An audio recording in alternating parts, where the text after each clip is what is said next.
আর আমাদেরটা হচ্ছে ব্যতিক্রম। আমার এলাকায় আসলে আমার কথা শুনবে না, আমার এলাকার মুরব্বীর কথা শুনবে না, উনি চেয়ার পাবে না, উনি বসতে পারবে না। যাদের দ্বারা আমার প্রিয় নেতা মেজর হাফিজের ভোট নষ্ট হয়, আমি আপনাদেরকে অনুরোধ করবো আপনারা এগুলি থেকে একটু বিরত থাকেন। আপনারা আমরা বাড়ি বাড়ি যে ওয়ার্ক করি, আর কিছু নেতারা স্টেজে বসার জন্য চেয়ার নিয়ে টানাটানি করেন, আমরা ওই স্টেজে চেয়ার নিয়ে কখনো টানাটানি করার জন্য কোথাও যাই না। আমরা কোথাও দাওয়াত না পেলে সেখানে যাই না, এমনকি মেজবান্না খাওয়ানো আমরা যাই না। আমাদের নেতা যার উদ্দেশ্যে আজকের আয়োজন, আমাদের প্রিয় নেতা মেজর হাফিজ সম্পর্কে একটু কথা বলবো। আমাদের মেজর হাফিজ সাহেব 6 বারের এমপি ছিলেন, সরকারের 3-4টা মন্ত্রণালয়, গুরুত্বপূর্ণ মন্ত্রণালয়। বেগম খালেদা জিয়া 40 জন মন্ত্রীর মধ্যে ওনাকেই 2টা দিয়েছে। উনি কত বড় নেতা, ভোলার মানুষ কত ভাগ্যবান, একটা স্থায়ী কমিটির সদস্য ভোলায়, সেটা হচ্ছে আলহাজ মেজর হাফিজউদ্দিন আহমেদ বীর বিক্রম।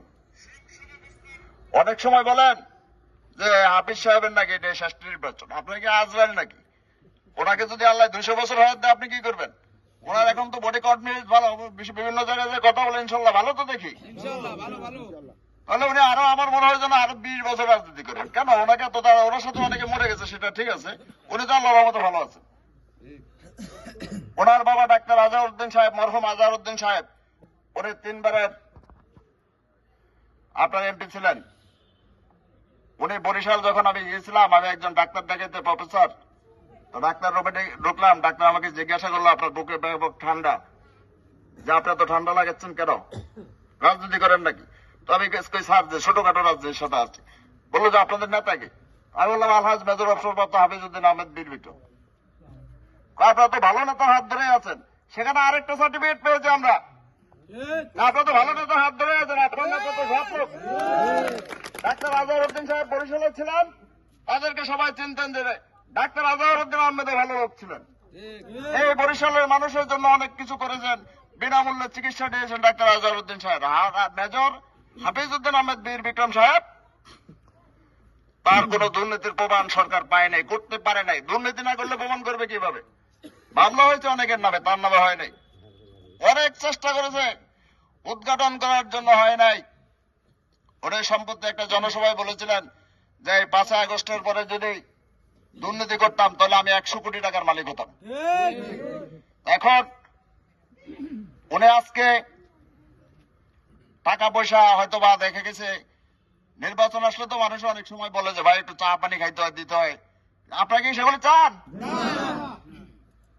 কষ্ট করবেন 5 দিনে 1 দিন, ফসল খাবেন 5 বছর 10 বছর। ভালো মানুষের পিছিয়ে আপনি কিছু না পারলেও তো দুঃখ না। আমি কিছু পেয়েছি? আমি তো এই গোলকপুর, লামছে, এই বউবাজার আমি 20 বছরের মতো ব্যবসা বাণিজ্য করেছি। বউবাজারের মানুষের সাথে চলেছি, হিন্দু মুসলমান, এখানে অনেক হিন্দু ভাইরা আছেন, অনেক মুরব্বীরা আছেন। আমি ব্যবসা করেছি। আমি কখনো কারোর সাথে, একজন লোক যদি বলতে পারেন যে আমি বউবাজার 20 বছর চলার পথে আপনাদের সাথে কোনো ভুল করেছে, তাহলে আজ থেকে আমি বাড়িতে থাকবো, বের হবো না। আমি এই আমার এলাকায় গোলকপুর লামচিতে মাঝখান দিয়ে একটা খাল, আমি এই গোলকপুর লামচিতে থাকি। আপনারা আজকে দলকে ভালোবেসে এখানে এসেছেন, আমাকে ভালোবাসেন কিনা আমি সেটা জানি না। দলকে ভালোবেসে এখানে এসেছেন। আজকে আপনারা একটা লোক যদি বলেন যে আপনার চরিত্র খারাপ, আপনি এই কাজ করেন, তাহলে আমি আর আপনাদের সামনে কথা বলবো না। সর্বশেষ একটা কথা বলবো, সময় অনেক ইতিমধ্যে।